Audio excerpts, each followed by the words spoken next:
En prévention de quelques intellectuels qui pourraient nous reprocher de faire mieux avant de critiquer et de rigoler le contenu de ceux qui essaient d'évoquer, de montrer à quel point la F1 est dangereuse pour des personnes qui savent pas vraiment ce qu'est ce sport et démontrer. Bref, le commentaire est pas très bien rédigé, ou je vais dire pas très bien relu, mais c'est l'idée. Je me permets de rediriger ces mêmes personnes, que ce soit initiés ou personnes qui pourraient reprocher de rire de quelque chose de parfaitement maladroit et déplacé, vers une de mes propres séries consacrée à l'histoire de la Formule 1 à travers les plus grands pilotes de toute l'histoire, et également une autre émission que j'ai consacrée à la sécurité en Formule 1, ou encore une autre émission consacrée à l'histoire de la Formule 1 condensée en 40 minutes. Et je ne ferai pas l'affront de présenter Monsieur Stardust, qui derrière toute cette mauvaise foi parfaitement venue dans ce type de contenu, essaie toujours de placer un ou deux petits mots sur la Formule 1 sur sa chaîne consacrée à l'aviation et l'espace et toutes ces choses auxquelles je ne connais rien, mais qui de toute évidence sont plutôt vraiment très bien foutues. Nous sommes une caricature des passionnés de Formule 1 qui avons regardé sans cesse la Formule 1 depuis que nous la connaissons et avons regardé son histoire, toute son histoire, enfin certains d'entre nous, en boucle, et continuons à la creuser régulièrement à travers la chaîne principale Formule Blabla, ou ici sur cette chaîne secondaire à travers des lives consacrés à des recherches historiques. Donc oui, nous existons, nous sommes des vieux débris et nous aimons la Formule 1 et nous n'aimons pas que des personnes tentent de se moquer, ou pour le dire très clairement, qui tirent parfaitement profit sans moindre respect des personnes qui ont donné contre leur gré leur vie pour le sport et pour son histoire, et qui ont façonné la beauté et tout l'héritage de la Formule 1. Des bisous. J'envoie l'autre. Ouais, vas-y. Ok. De toute façon, on est là pour souffrir ce soir, donc... La vidéo, c'est top 10 des accidents mortels en Formule 1. C'est top 10 des attentats du 21e siècle. Allez, c'est parti. Et ce serait peut-être bien de faire un petit atelier ludique et pratique de... on fait une miniature, c'est des idées qui fusent là. La vidéo parodie top 10 je sais pas quoi, on l'a fait en live. Et comme ça, on fera un live, on fait la miniature, on la génère par IA, on rajoute 2-3 trucs par-dessus sur Photoshop, et on fait un projet collaboratif tous ensemble. Ah non, mais c'est qu'en fait, ils se voient dans le retour. Ils se voient dans le retour et ils comprennent pas. C'est pas grave, ça fait des vues. Allez, c'est de la rétention d'audience. Tu veux voir les types qui remontent en F1 Ça a l'air de m'intéresser beaucoup. Respirez un bon coup, les gars. Prenez votre tension, mesurez votre tension, parce que vraiment... Aujourd'hui, pour un nouveau top 10 qui aura pour thème les pires accidents mortels qu'il y a eu en Formule 1. Certes, ce thème n'est pas très réjouissant, mais permettra de... Quoi ?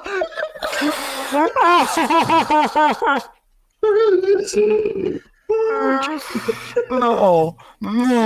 Okay. Oh putain, j'étais pas prêt. Mais ouais, non, c'est un peu... Waouh. Au moins, la vidéo trash, elle commence un peu en douceur. Il y avait une vidéo de Gilles Villeneuve sur une Formule 1 2023, ou une F2, c'est une F2, je crois. Ouais, c'est une F2, c'est un châssis F2. Mais... Ah oui, non, là, les gars, vraiment... C'est barré, c'est barré. Donc pas très réjouissant, mais permettra de vous faire prendre conscience de l'insécurité qu'il y avait à l'époque lors des Grands Prix. Ah, et à propos, si cela n'est pas déjà fait, n'hésite pas à t'abonner en activant la petite on y pense pas. lors de mon abonnement postée sur la chaîne. Je suis obligé de le dire, car YouTube n'en envoie malheureusement plus si celle-ci n'est pas arrête de tremper ta race, là. comme ça, et bim, tu la recevras. Si ça, ce n'est pas dingue. Bref, voilà, maintenant que ça a été dit, c'est parti pour ce 20e épisode. Ouais, et attendez une demi-heure. On avait vu la vidéo passer il y a très longtemps entre nous, et on s'est dit que c'était mort, on pouvait pas regarder ça. Les commentaires étaient hyper insultants envers le créateur, et depuis ils ont été désactivés, les commentaires, et elle est du 3 novembre 2017, donc elle fête ses 5 ans et 1 semaine. Nouveau top 10 sur un sujet cette fois-ci un peu, voire beaucoup moins marrant que d'habitude. Et déjà deux top 10 sur cette chaîne YouTube. Top 10 des marrants Formule 1, vous le numéro 3 va vous surprendre. C'était avec humour. Bon, pour celui-ci, vu le sujet choisi, ça va être un peu plus dur d'en faire. En effet, je ne vais pas commencer à dire « Oh, regardez, Jerry Hanser a fait un accident. Il doit beaucoup moins rire à présent. » Oui, car il s'appelle Jerry, vous avez compris. Bon, désolé, c'est la seule blague. Oh non. Alors, on peut rire avec la mort. Quand c'est bien fait. Quand on est drôle. Oui. En fait, ce qu'il y a, c'est que pour moi, à aucun moment, ces gens-là démontrent suffisamment de respect envers les victimes. Bon, désolé, c'est la seule blague nulle que j'ai trouvée. Tout ça pour vous dire qu'il ne faut pas être... Que j'ai trouvé. Ah, c'est même pas lui qui l'a trouvé? Non, il a dit c'est la seule blague nulle que j'ai trouvée. Ah oui, non, je croyais qu'il l'avait cherché sur internet quand même. De blagues se glisser. Ah, et une dernière petite chose avant de commencer. Sur le dernier top 10, vous avez dépassé la barre des 100 likes sur la vidéo. Sachant que chacune me prend plus ou moins 60 heures pour la mettre en place, ça me fait putain. Mais il est passé à quoi 60 heures? D'un autre côté, étant donné qu'il fait de l'incrustation de photos toutes les 4 microsecondes et qu'il doit rechercher toutes ces photos-là, c'est peut-être ça qui prend tout son temps. Mes montages d'Anoise, je peux dire qu'ils me prennent des heures à faire. Hein. Ce qui compte, c'est pas le nombre d'heures ou la quantité de travail abattu, c'est son efficacité. Il découvra peut-être les jeux logiciels, il passait beaucoup trop d'heures, parce que 60 heures, ça représente quoi, 3 jours non-stop à peu près. Ça a un temps d'écriture peut-être d'une grosse vidéo, quoi. C'est donc parti pour le numéro 10. Oh, la musique triste. Et nous commençons ce top 10 avec Lorenzo Mendini, un Italien de Troyes. Les amis, je trouve qu'on s'est un peu égaré quand même. On avait dit qu'on allait essayer de pas trop attaquer le côté mise en forme, tout ça. C'est vrai que c'est assez facile. On va essayer de vraiment se concentrer sur le... Ouais, non, t'as raison. Qui lors du Grand Prix de Monaco en 1967 a perdu le contrôle de son véhicule alors qu'il était deuxième et lancé à la poursuite de la voiture de Denny Helm. Sa voiture se retourna et s'embrasa immédiatement en heurtant par derrière des bottes de paille à la sortie de la chicane du port. Il se retrouvera alors piégé sous sa voiture en feu. Ce qui est dingue en voyant ces images, c'est de voir la course continuer comme si de rien n'était alors qu'un gars est en train de brûler vif quand même. En même temps, il n'était pas très fut-fut à l'époque. Attends, t'arrêtes pas là. Là, on est à l'aube de quelque chose. En même temps, il n'était pas très fut-fut à l'époque. Il restait sur le bord de la piste, la traversait alors que des voitures arrivèrent. Bref, c'était de l'inconscience pure et dure. Petite anecdote pour briller en société, si vous avez des amis qui n'ont pas de vie eux aussi. L'accident, en fait, les images sont un peu bizarres parce que c'est un montage qui est fait d'époque, parce que ils avaient que la fin de l'accident en image, du coup ils l'ont coupé, c'est pour ça qu'il y a un gros cut dégueulasse, et du coup il y a eu cette reconstitution 3D. On a un deuxième plan, peu de gens le savent, mais il y a un deuxième plan en fait on dirait que je suis parti sur une théorie du complot genre du 11 septembre qui cherche à prouver que ça n'a jamais existé, mais d'un type, alors je sais pas si sur un bateau ou en tout cas il est plus loin. Oui.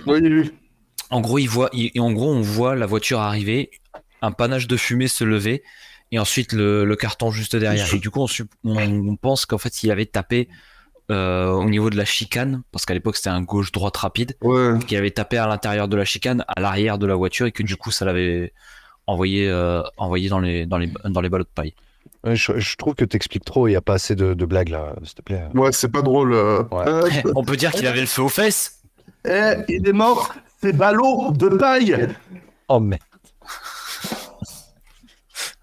Et moi, je tiens à souligner quand même qu'il dit « Hey, c'était pas très fut-fut à l'époque, hein !» Comment décrédibiliser tout un contexte historique. Voilà, la chicane était foutue comme ça. C'est... voilà, c'est... C'était du suicide, oui, on peut le dire, effectivement. Oui, cette chicane était complètement suicidaire. Mais elle a eu plusieurs variations. Oui. La première était justement après le crash de Bandini, où elle avait été reculée d'à peu près une centaine de mètres, et où elle avait été resserrée histoire de ralentir les voitures et de permettre qu'elles soient stabilisées, de stabiliser un peu plus ces voitures à l'arrivée. Parce qu'il y a la bosse aussi dans la ligne droite, juste avant. Il y avait la compression en fait au moment où tu arrivais à la corde, ce qui faisait que du coup t'arrives, en fait t'es en train de tourner dans la descente et en fait tu dois amorcer un virage qui est dans une espèce de compression bizarre. C'était compliqué, du coup ils l'avaient reculé de 100 mètres et resserré, et ils avaient gardé ça jusqu'en 71, et en 72 ils avaient déplacé la chicane tout au bout,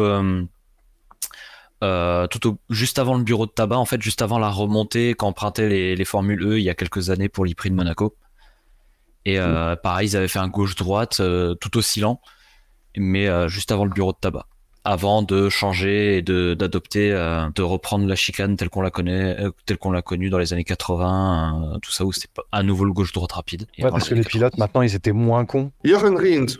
Numéro 9, notre nom Jochen Rindt, désolé pour la prononciation, qui était un pilote Joker, je l'appelle Joker sinon.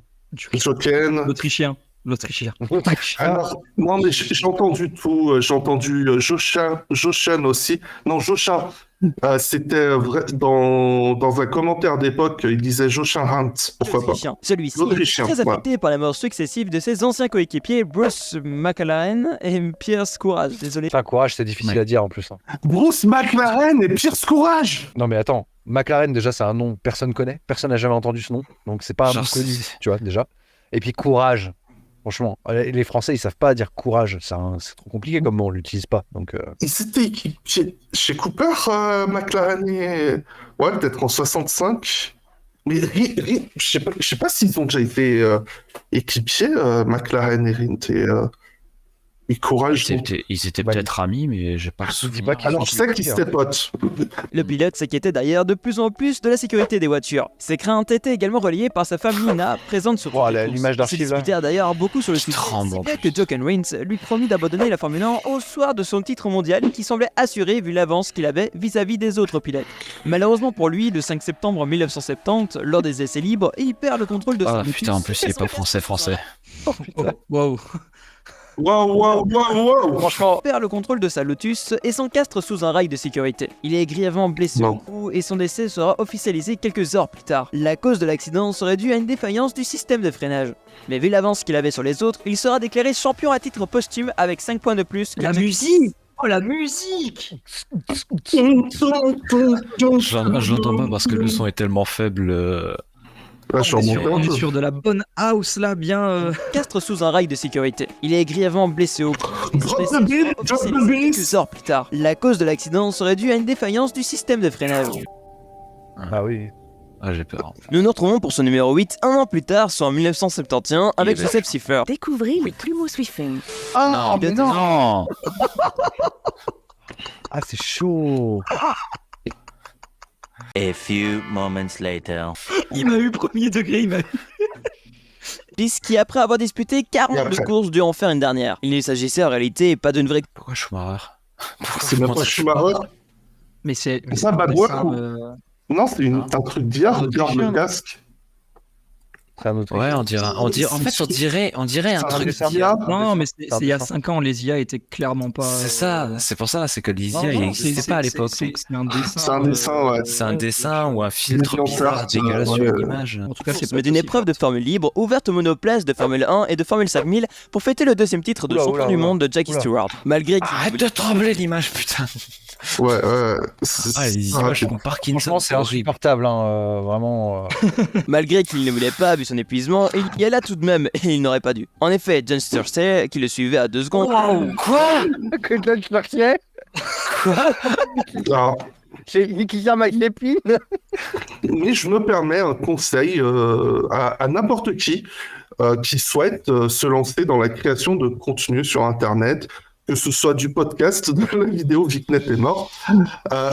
Lorsque vous enregistrez vos vidéos, si vous bégayez, eh ben, vous pouvez reprendre votre phrase et le couper au montage, la partie où vous êtes planté. Je le fais très souvent. Ouais, vous pouvez même faire des pauses avant de dire un mot, et le refaire plusieurs fois, le dire tranquillement, accélérer le truc. Ou simplement dire l'Autrichien. piste à Pilgrim Drop à plus de 260 km/h en heurtant un remblai de protection qui leur envoya en piste pour percuter un panneau de signalisation dans la courbe à Houston. La BRM heurte à nouveau le talus, perd son réservoir d'essence latéral gauche, se retourne et est projetée en Joli l'air jardin. pour passer par-dessus un abri réservé au commissaire de course. Puis, toujours retourné, s'écrase et explose. On apprendra plus tard, malgré l'accident, qu'il n'avait qu'une cheville brisée. Si celui-ci est mort, Ça c'est qu'il montre s'est pas la retrouvé bonne coincé dans image, putain. sans connaissance. Il est donc mort asphyxié. Le décès aurait pu être évité, les secours étaient extrêmement lents et en plus de ça, 2 extincteurs n'ont pas fonctionné. L'accident serait, lui, dû à une crevaison lente du pneu de sa voiture. Je prends un coup parce que là, c'est plus possible. Hein. Je suis sûr que vous ressentez pareil à la maison, mais là, c'est physiquement, intérieurement, c'est agressif. Hein. Et oui, non, la course a été immédiatement arrêtée en fait pour le coup, puisque les voitures pouvaient plus circuler. Si Ouais, mais celui-ci jusqu'à est qu'elle mort, soit c'est parce arrêtée, qu'il s'est elle retrouvé continuait. coincé dans son coq. Oui, c'est vrai, c'est vrai. Voilà. Oui, enfin. Oh non. Numéro 7, Je nous peux nous le temps de retrouvons lire. en 1973 sur le circuit de Zandvoort aux Pays-Bas avec Williamson qui, après l'abandon lors de sa première course en Déjà, Formule 1, il prononce n'avait même pas son non plus prénom, chance hein, lors c'est de la deuxième. Williamson. En effet, suite à une crevaison, il se comme fera MacGyver, y a pas expédier de de le rail à haute vitesse dès le 8e tour. Nous pouvons voir sur les images David Parley, un ami de Williamson, qui le suivait au moment de l'accident, s'arrêter immédiatement sur le côté opposé de la piste pour lui porter secours. Mais malheureusement, malgré ses efforts désespérés, tant pour l'aider à sortir de la voiture que pour éteindre l'incendie, il n'arrivera pas à le sortir de là. Lorsque les commissaires, qui avaient l'air de s'en foutre complètement, on peut le dire, ou alors ils avaient peur, je ne sais pas, oui, car Parley a... Ils étaient pas équipés. Tu t'es déjà tenu à côté d'une énorme flamme, genre d'un énorme Putain, feu. mais oui, mais même juste, tu te tiens à 10-15 cm d'un feu, voilà, c'est chaud. Franchement, je C'est trouve horrible, les mais New-Yorkais, par ils ont contre, pas fait preuve de beaucoup d'initiatives pour sauver les 2 tours du World Trade Center. Oui, Franchement, parce que si tout le monde s'était mis au pied et tout le monde tenait comme ça, Ouais. dans le sens inverse dans lequel ça tombait, ben, elle serait pas tombée. je pense que les pompiers, en fait, ils en avaient juste rien à foutre. En fait. Oui. Et ça me fume parce que je me rappelle du coup de ce qu'avaient dit les médecins qui avaient sauvé Grosjean, enfin qui avaient aidé Grosjean à sortir de sa voiture à Bahreïn. Gros Les champ. mecs, ils avaient dit, le truc, c'est que on a été équipés, hein. Ils avaient de l'équipement, ils avaient les extincteurs, machin. Mais en arrivant sur place, les flammes étaient tellement importantes qu'en fait, même quand ils s'approchaient des flammes, ils sentaient que leur peau brûlait. Parce que la chaleur est importante. Tu Bah vois oui. pas, Et puis même dans ces situations-là, tu as ton propre instinct de survie qui prend un peu le dessus en te disant « Ah ouais, putain, faut aller l'aider, mais ton corps, il te dit T'es sûr, tu veux y aller ?» On s'en branle. On va écouter un mec comme ça donner des leçons à des commissaires de piste sur comment gérer un incendie. a même dû arracher un extincteur des mains de l'un d'entre eux. Bref, quand ils parvinrent enfin à éteindre l'incendie et à retourner la carcasse, il était déjà trop tard. Williamson, trop longtemps privé d'oxygène, est mort asphyxié. Les images sont facilement soutenables ainsi que de... Non, Mais sérieusement! non. En fait, j'ai même plus la force de rire pour être honnête. Celle-là, même en vidéo parodique, celle-là, j'aurais pas osé la faire. commissaires, pendant que Williamson suffoquait dans sa voiture, choquèrent profondément le grand public, si bien que l'amélioration de la sécurité fut demandée. Alors par contre, je suis désolé, hein, là encore, le passé simple, si vous ne savez pas utiliser le passé simple, 1, vous allez sur Google et vous ouvrez un Becherel, 2, vous ne l'utilisez pas. Oui, Oh, non, je sais de quel accident ils vont parler. Je sais de quel accident ils vont parler. Et Cela se ouais, passe on te à parie 20 balles qui vont passer sur les images. Le pilote Comme Hans Price, ouais. Rossi, qui suite à un début d'embrasement de son véhicule, a dû s'immobiliser sur le bord de la route. Malgré ses gestes pour signaler au commissaire de course que tout allait bien, ceux-ci traversèrent imprudemment la piste. Malheureusement, Ouais, pour Hans, tellement tout un de dévers de la densité. piste, il ne vit pas arriver Voilà. la voiture de Price. Voilà. Un des commissaires, alors âgé Je de disais, seulement 19 ans, vous allez se pas fit censurer toucher cette par la putain voiture. d'image. Je n'aime Bah, pas bien donner sûr. de détails, mais vous imaginez bien qu'une voiture vivant plus de 200 Oh, tu veux pas te donner de détails, mais par contre, montrer les images de l'accident, de voir un commissaire se faire défoncer par une voiture de Formule 1, là, ça me dérange absolument pas. Alors je suis vraiment désolé pour tout le monde ici. Il y a RMC Sport qui vient de nous lancer un raid avec 500 personnes. Donc, je suis vraiment désolé, mais vous arrivez sur les méandres d'Internet. Oh Seigneur. touché par la voiture. Je n'aime pas donner de détails, mais vous imaginez Oui, bien mais qu'une si voiture t'aimes arrivant à donner plus les de détails. 200 km/h en percutant une personne, ils en ont dû retrouver que des morceaux. Le deuxième problème, Ah, Non mais non. oh putain. Mais comment Allez. est que ce jeune commissaire tenait un extincteur de 25 kg qui, lors de l'impact, a heurté violemment la tête de Price. Celui-ci est évidemment... D'accord, je ne savais pas que cette illustration existait, mais je voulais pas le savoir. Mais, Mais- je le savais Mais pas. malgré ça, avec une tête en moins ou presque, il finit sa Oh, course 1 merde. km Ah. Mais merde. et lancé en ligne droite avant d'heurter Jack Lafitte qui, suite à la collision, Jack Chirac. C'est la version américaine badass. Tu vois ça, les gars, ici, c'est Jack Lafitte. Ce qu'on a eu sur TF1 pendant 10 ans, c'était Jack Lafitte. En fait, on fait les poubelles des vidéos de. Oui, c'est ça. On nous a demandé de le faire et on s'est dit que vu qu'on était des personnes méchantes et mal intentionnées, on allait le faire. son véhicule. Mais bon, il a été difficile pour lui de le faire avec une personne n'ayant plus toute sa tête. Oui, Sérieux Oui, mais personne attends, n'est un mais pilote non. d'origine. Mais il est sérieux Ah, c'est une des pires Personne morts. est un en pilote vrai. d'origine suédoise mort lors du Grand Prix de Milan, se situant en Italie le 10 septembre 1970. Grand Prix de Milan.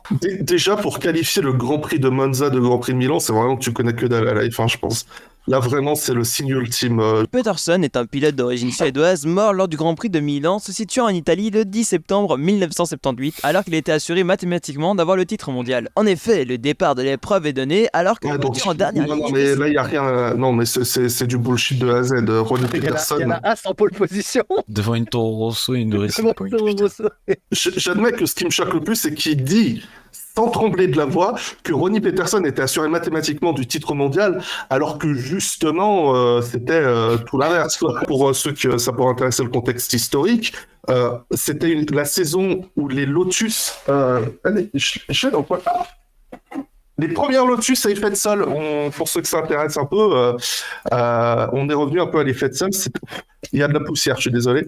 La Lotus, ce que je dis, 79 de Mario Andretti et de Ronnie Peterson, designée par Colin Chapman, qui ont dominé la saison tout simplement. Mais il faut savoir que Ronnie Peterson, qui avait annoncé avant le début de saison qu'il allait partir, et Colin Chapman a pas du tout apprécié ça, que son pilote allait partir. Et du coup, il a totalement focalisé ses efforts sur la voiture Mario Andretti, qui est aussi une légende du sport automobile et qui mérite le titre qu'il a gagné cette année-là. Et du coup, Peterson était un peu le second couteau cette saison. Mais lorsqu'on arrive à Monza, je crois qu'il reste une course ou deux, Andretti est nettement en avance au championnat du monde. Mathématiquement, il y a très peu de chances que Peterson gagne. Et en plus, après la course, du coup, suite à la mort de Peterson, qu'on va le laisser notre ami youtubeur nous raconter, Andretti est déclaré champion du monde puisqu'il n'y avait plus personne. Mais Peterson n'était à aucun moment crédiblement dans la lutte au titre et en tête du championnat, quoi. Les mathématiques ne sont pas une science exacte. Ça. Les mathématiques, c'est pas automatique. En effet, le départ de l'épreuve est donné alors que les voitures en dernière ligne ne s'étaient même pas encore immobilisées. Du coup, tout le monde démarre, mais forcément les voitures ne s'étant pas immobilisées démarrent bien plus vite que ceux en peloton. Suite à ça, un contact entre les monoplaces de James Hunt et Ronnie Peterson déclenche une collision en chaîne dans laquelle plusieurs pilotes ont été impliqués. Ronnie s'en sortira avec de multiples fractures aux jambes alors que Vittorio Brambilla, lui, a moins de chance. Du moins, c'est ce qu'on a cru, vu qu'il avait le crâne fracturé suite à une roue qui l'a percuté sur son casque. Malgré tout, pour revenir... En fait, c'était un prank, il avait pas le crâne fracturé.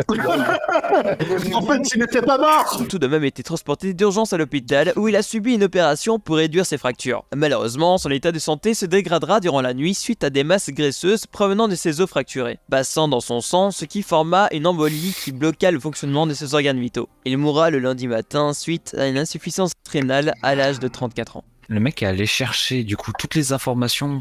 Sur une alors je sais pas si elles sont vraies ou pas. Hein, genre tous les détails sur les raisons de la cause de la mort de Ronnie Peterson. Mais le mec est pas foutu de faire 3 pauvres recherches pour savoir si le mec était effectivement champion du monde ou pas, quoi. Non, il a passé 60 heures sur la radio là, sur la cour de la radio. Et il est allé à l'hôpital, tu vois. C'est ça, il a des potes en fac de médecine.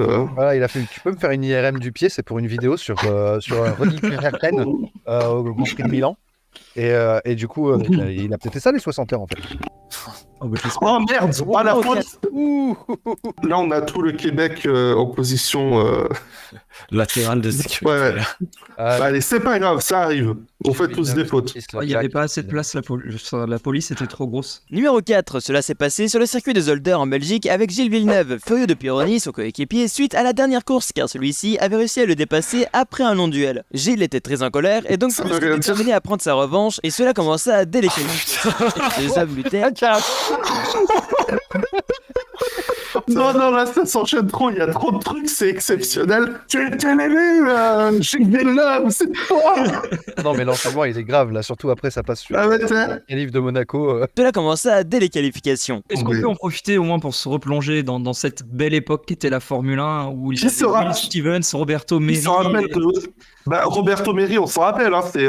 Oui, il est en Formule 2 l'an dernier, il y a 2 ans. Regarde-moi ça, bordel, les Mercedes 8 dixièmes entre Hamilton et Vettel, on qualifie une seconde entre la P1 et la P4, et après on dit qu'aujourd'hui il y a trop de domination, quoi. 2 secondes entre Hamilton et Verstappen dixième en Q3. Qui se rappelle que Daniel Kvyat était chez Red Bull, hein, on l'oublierait, hein. La pole position. Gilles tenta de surpasser le temps de Pironi, mais ce fut en vain. C'est à cause en partie de cette... Putain, mais... Ces illustrations, et en plus, Villeneuve s'en va la mort ce jour-là. Lancé à très haute vitesse, il rattrapa Jokenmas, qui lui roulait au ralenti. Jokenmas. Constatant l'arrivée de Gilles dans ses rétroviseurs, changea de ligne pour le laisser passer au moment même où il entreprenait de le déboîter. Je suis prêt à parier que c'est du mot pour mot Wikipédia. Et que Oui, clairement. le Oui. déboîté est Évidemment, utilisé sur Wikipédia, mais que c'est pas utilisé dans ce cadre-là. Mais je suis persuadé. Oh, Joken, je vais te déboîter, frère. Ouais. Puis décolla avant de retomber lourdement et de partir dans une série de tonneaux au cours desquels Gilles fut éjecté de sa voiture et se trouva inanimé dans un grillage de protection. Quelle importance. Encore une fois, on montre les images. Ouais, il est animé. Alors, d'après Trop Cool, qui aurait fait les recherches pour nous, le mot déboîté n'est pas utilisé sur le wiki. Donc, merci à notre insider pour cette recherche. Avait probablement été tué dès le choc initial avec la voiture de Marge. Il n'avait alors que 32 ans. C'est un boomer. Ils étaient vraiment trop cons. Ouais. C'était pas En une numéro 3 de ce top 10, nous retrouvons Riccardo Paletti, qui n'avait pas réussi à décoller. Il y a l'accent. Là, il fait l'effort. Là, il fait l'effort. hein. Et puisqu'on est dans l'émission de la mauvaise foi, petite correction, puisqu'il y a un seul L et deux T. Qui n'avait pas réussi à décrocher de place sur la grille de départ durant tout un temps lors des qualifications. Il réussit tout de même à en décrocher une sur le circuit d'Imola aux États-Unis, mais ne pourra malheureusement. C'est pas ça pour ça. Tu nous sens le dossier médical de Ronnie Peterson, mais t'es pas foutu de check. Pour le coup, Wikipédia, c'est bien pour les débiles parce que ça met des petits drapeaux à côté des trucs. Oh là là. Quand il y a écrit Grand Prix de quelque chose, il y a le petit drapeau à côté. 1 minute de travail, 59 Clairement. Il dit peut-être 78, mais il est français pour l'emploi fictif. Y a pas Il de- est fiscal, c'est pour ça. C'est... Mais ne pourra malheureusement pour lui s'y rendre suite à un accident qui s'est déroulé durant le week-end. Ce n'est finalement qu'au Grand Prix du Canada que Paletti arrive à nouveau à décrocher sa qualification pour la deuxième Je suis fois rassuré. et pourra cette fois-ci c'était bel du et bien être présent Bravo. sur la ligne de départ. Lors de l'extinction Parce des qu'elle feux, était accrochée, Didier hein. Pironi en pole position cale sur la grille de départ, ce qui créa la panique dans le peloton. La plupart des concurrents parvinrent à éviter la Ferrari immobile du pilote français, mais pas Riccardo Paletti, qui partit du Ah, déjà lancé à dommage. pleine vitesse. Il aperçut donc l'obstacle qu'au dernier moment et l'emboutit par derrière. Les efforts des services médicaux, contrariés par un violent début d'incendie sur le Sella accidenté, resteront vains. Paletti avait de toute façon été tué sur le coup. Il est le seul pilote à ne jamais avoir franchi une ligne de départ. Il est donc comme ça, mort le à seul 23 pilote. ans, presque 24, vu qu'il est mort 2 jours avant son anniversaire. Attends, il y a rien qui va dans ce que je viens d'entendre. Oui, C'est non, le seul pilote de Formule 1 à ne jamais avoir vu le drapeau à damier. non, qui n'a jamais franchi la ligne de Jamais départ. franchi la ligne de départ. Ah, d'accord, ok. J'ai l'impression qu'on est vraiment de très très mauvaise foi depuis tout à l'heure. Mais... Non. Si. Oui, non, c'est vrai. non, c'est- J'ai envie de dire qu'on l'est un peu plus, mais qu'on nous donne les bâtons. Oui, c'est vrai. Non, c'est de la merde, on a le droit de dire. C'est de la merde. C'est notre avis. Non c'est... Objectivement, Oui, c'est de la merde. Non, c'est vraiment factuellement de la merde. hein. Tout le respect Non, pour le c'est travail, là. pour les heures de travail. Ah, faut regarder Jules Bianchi en numéro 1, je pense, c'est pour ça. Ouais, voilà. Un pilote brésilien qui était une véritable idole au Brésil, où on le considérait comme l'un des plus grands pilotes de l'histoire de la Formule 1. Malheureusement pour lui, le Grand Prix de Saint-Martin était, si l'on peut le dire comme ça, maudit. Et si je dis qu'il Mais c'est ni le bon circuit, ni le bon truc. Saint-Martin d'Air, évidemment, à côté de Grenoble, hein, bien sûr. Et bien sûr. Alors, c'est- Jacques, on montre question, des anneaux. côté français ou côté néerlandais, Saint-Martin? Alex, c'est parce que Imola, c'est aux États-Unis, donc Bah oui, c'est pas Saint-Martin. ils ont dû décaler à Saint-Martin. Saint-Martin dans les Caraïbes, tu sais. Et on a vu les commentaires, mais ils se faisaient insulter. Et je me rappelle maintenant, effectivement, que plein de gens l'insultaient pour le Saint-Martin. Et maintenant, les commentaires sont désactivés. Mais la vidéo est toujours en ligne, donc ils l'assument, en fait. Attends, 270 000 vues, tu supprimes pas une vidéo qui fait 270 000 vues. Saint-Martin en montrant, je crois, le circuit de Misano. de l'histoire de la Formule 1. Oui, si. Grand Prix de Saint-Martin était, si l'on peut le dire comme Non, ça, le maudit. merde, Et frère. si je dis qu'il l'était, c'est parce que Ayrton n'a pas été le seul concerné durant la course. La Lotus du Portugais Pedro Lamy percuta la voiture du Finlandais. Pedro Lamy.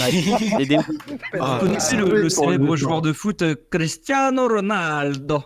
débris J'ai s'envolèrent hâte de alors changer par-dessus de les la grillages de Palmas. sécurité, touchant des spectateurs et un policier. La course fut ralentie avec la voiture de sécurité durant 5 tours, puis s'écarta ensuite. C'est là que Ayrton Senna va perdre le contrôle de sa monoplace en quittant la piste à 305 km/h, percutant un mur de béton. La télémétrie révélera que Senna avait freiné fort, puis au dernier moment réaccéléré pour tenter, en vain, de se mettre en travers pour amortir le choc. Le triangle supérieur de la suspension putain, de la il roue avant droite de sa Formule 1 s'est brisé et est allé frapper la visière de son casque. Selon On peut mettre plus au ralenti pour que je vois bien les détails, s'il vous plaît. Je suis pas bien sûr d'avoir compris comment il est mort. Le seul truc qui manque après, c'est le plan aérien sur lui où tu vois une mare de sang à côté. Oui, c'est ça. Non, mais Attends, on va peut-être y arriver. Hein. Oui, soyons pas de mauvaise Selon foi. l'autopsie, Oui, cette pièce aurait perforé le visage de Senna sur l'arcade sourcilière droit, provoquant ainsi la lésion irréversible au cerveau et une forte hémorragie. Mais ce Grand Prix ne va pas en rester là. Après un arrêt d'une vingtaine de minutes dans les stands à 11 tours de la fin, la Minardi de Michel Alboreto perdit une roue qui blessera plusieurs mécaniciens. Il fait un effort sur Riccardo Paletti, mais pour Michele Alboreto, Michel Alboreto, c'est bon. Attends, il est où Ratzenberger? Oui, il est où Ratzenberger? Hier, c'était la veille, on s'en fout. Ah non, Oui, c'est non, pas mais Ratzenberger. c'était à Imola. C'est pas Ratzenberger, c'est l'Autrichien. L'Autrichien, Ouais. oui. Et puis c'était à Imola aux États-Unis. Puis on en c'est a pas parlé le sur la même. vidéo d'avant, on va pas en reparler à toutes les Ouais. vidéos, c'est bon. C'est dommage, hein, parce que là, il y avait du vrai pour une fois. Oui. Jules Bianchi. Oh, je dis ça, putain. C'est bon, mais cramez-le moi. Ah oui, dans la parce que vidéo le mec d'avant, il dit cette Jules Bianchi, ouais. Moi, ce truc me rend ouf, c'est que le mec est capable de te trouver de bonnes infos, notamment sur ce qui est arrivé à Ayrton Senna, le fait qu'il a essayé de reprendre sa voiture, de la foutre en travers et tout. Il est capable de te trouver ce genre d'infos, mais mais le reste du temps, il te chie de la merde et tu te dis, mais Et pour terminer ce top 10, en numéro 1, nous retrouvons le dernier mort qu'il y a eu en Formule 1. Il s'agit de Jules Présent. Bianchi, qui était un Ah non, il le dit aussi. Ah ouais, d'accord. De frappe en fait. oh mais non, oh non. Oh, c'est Oh, génial. Et, Je peux l'ajouter à mon... Ah non, mais ajoute. Bon, alors moi j'ai une petite spécialité sur le Grand Prix de Pau, mais où il y a des noms qui sont très mal dits. On a eu Pierre Galli, Valérie Bottas, Oui, c'est vrai. Jules Bianchi, c'est Jules Bianchi rentre dedans. Est-ce Félicitations. qu'on pourrait pas se permettre de faire un mix de la journée d'aujourd'hui et carrément avoir le Jules Bianchi? Oui, on peut, je pense. Valérie Bottas en Boris ou Roussel. Formule 1 se verra brusquement interrompu après un grand Allez, combat encore une fois. entre sa monoplace et une dépanneuse au Grand Prix du Putain. Japon. Après plus de 9 mois dans le coma, il meurt le dépanneuse. 17 juillet 2015. Le bois de fer, de ses pardon. Et voilà, c'est à présent la fin de ce top 10. J'espère qu'il vous aura plu. Si c'est le cas, n'hésitez pas à... Je peux arrêter parce que j'ai pas envie Non. d'entendre faire ça plus. En vrai, moi j'ai envie d'entendre la fin juste pour voir à quel Ok. degré il à se partager cette vidéo et à t'abonner à la chaîne. Nous espérons tous bien sûr qu'il n'y ait plus aucun mort dans la Formule 1, même si ça reste un sport assez dangereux. Bon, quant à moi, je vous donne rendez-vous très prochainement pour un prochain Wow. top 10. Allez, c'est de ciao l'analyse, tout le monde. Allez, ciao. Ouais, c'est Tech Talk. Hein. Ouais, alors, on espère qu'il n'y aura pas de mort, mais bon, il peut y en avoir quoi. Allez, ciao, bisous. Merci gars. Franchement, quelle expertise. Non, ouais. Bon, C'est à chier.